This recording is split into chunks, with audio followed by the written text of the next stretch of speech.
Welcome back. Now, as promised, we have the guest on the show. We have a very, well, he's very popular. He's a very popular songwriter and, well, singer and vocalist, as it says.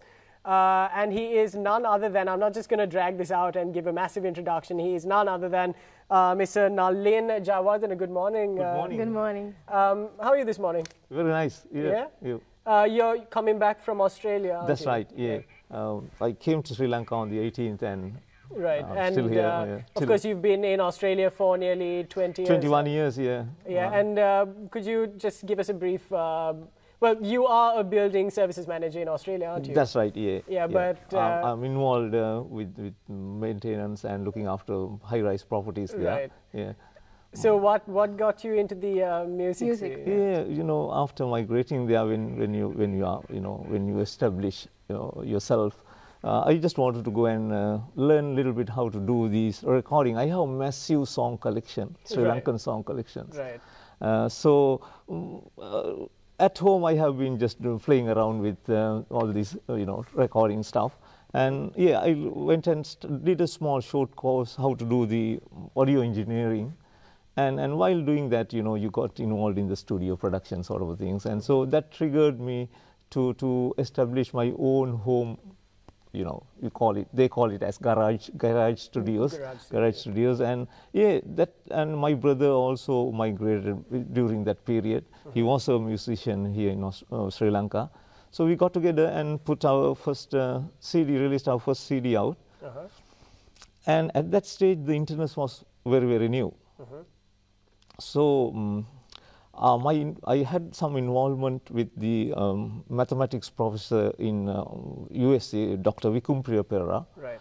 And he had this idea of establishing a music database, Sri Lankan music database in the internet. On the internet, right. On the internet. And he initiated it, and there was another very, very bright technical computer guy called Janaka Vimaladharma, who was based in Singapore. Right. And myself got together with all my collection, and we opened a site called Sinhala Jukebox. Right. It's a very, very popular website among Sri Lankans, as well as most of the Sri Lankans who live outside Sri Lanka. And that was the first Sri Lankan music website, and we are still maintaining it. Right, and is that the path that you took to kind of put your music That's out right, there? and Vikum then later on in a year or time, Vikum said, Nalin, why don't we release the first Sri Lankan internet CD? Right. Okay, so that also came from him. He's the real brainchild of all these ideas. And yeah, so we said, why not? And you got your brother there, you got your equipment and gear.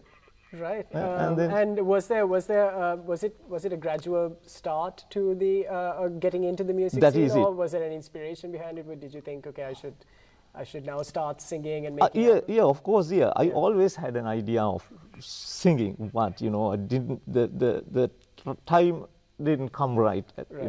You have to establish yourself before you try to do other things. Right. Yep. One moment, Nivendra. We have a caller online. Hello. Hello, good morning. Hello, good morning. I am Sashidran from Betikalo. Good morning, Mr. Dulanga. Good morning, Shashidran. How are you? Do you have a question for Mr. Nalin? Yes. I have. I got very happiness. That is why over the screen today meet my favorite singer and musician. My question is, can we identify specular characteristic of Sri Lankan music tradition? Nanda Malini, Amaradeva, so like great singers established great tradition of Sri Lankan music. Nowadays, changing the ideas, changing culture, changing art formation, we are in the globalizing era. In these circumstances, can you identify the specular or distinctive characteristic of Sri Lankan music? That is my question. Thank you. Thank you very much for calling in, Mr. Shashidran. Thank you very much for the question. Music is a very, very expanded field. So There are Sri Lankan musicians who has experimented with all these areas and has been very successful. You know, one day there will be a release or a production which will hit the world audience, like some of these recently produced Indian songs. There are traditional singers in Sri Lanka do their job well, and the new young generation, they tend to do a little bit of more experimental stuff and establish a name and some sort of a, pattern in the music scene. So I have no hesitation or limitation when it comes to music. It's a very broader area, and people do what they like and feel comfortable doing it. Yeah, I think this is one of the areas that we always touch on whenever we have an artist, whether they should stick to the traditional and keep it very cultural, or whether you should expand. And yeah, of course, we should maintain our traditional and preserve and expand on them, as well as we should experiment and do the other stuff. The world is willing to listen. Right.